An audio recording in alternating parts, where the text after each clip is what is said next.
The federal government is beginning to dribble out some of the measures that will be included in next week's budget.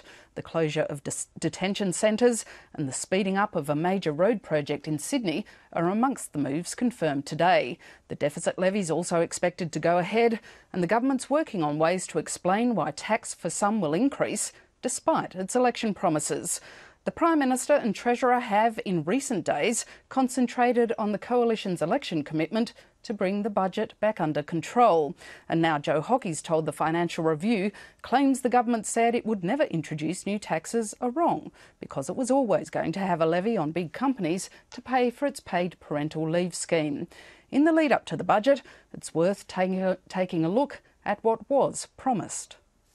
The only party which is going to increase taxes after the election is the Labor Party. What you'll get under us are tax cuts without new taxes. There is one fundamental message that we want to go out from this place to every nook and cranny of our country. There should be no new tax collection without an election.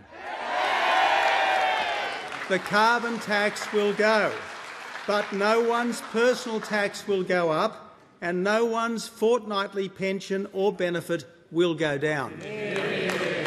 Should the Coalition win the election, there will be no nasty surprises and there'll be no lame excuses. No surprises and no excuses.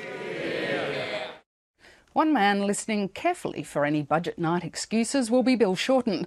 The opposition leader's been rehearsing a list of Coalition promises and will be checking it twice. If it sounds like a tax, if it looks like a tax, it is a tax increase.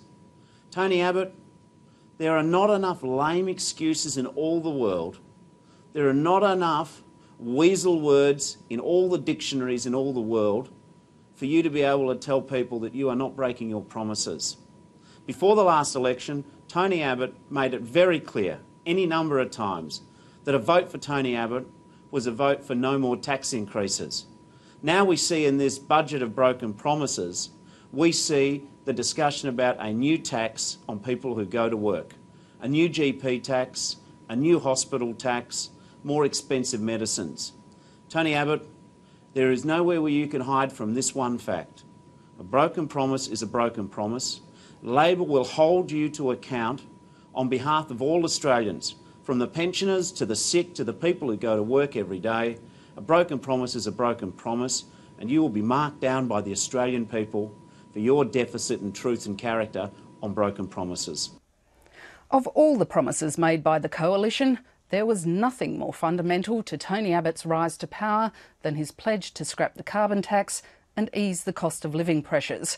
And Mr Abbott consistently put a figure on how most households would save with the carbon tax gone. We'll scrap the carbon tax so that your family will be $550 a year better off. Australian households will be better off to the tune of $550 a year. You could do a lot with $550. That's what every Australian household on average will get from the abolition of the carbon tax. If I had an extra $550, I'd put that towards my business's advertising. I would spoil my 7 grandchildren buying extra little treats. Why should families be forced to pay more than is necessary for something which is essential for their daily lives? $550 could help pay the bills. But those people might not want to plan to spend it all yet, because speculated budget measures have the potential to erode or obliterate the saving. If the fuel excise goes up by 3 cents a litre, it would cost a family with 2 cars filling up weekly around $150 a year. That's a quarter of the carbon tax savings gone already. And economists say, depending on how the government structures them, family tax benefit changes could see some families lose much more than that.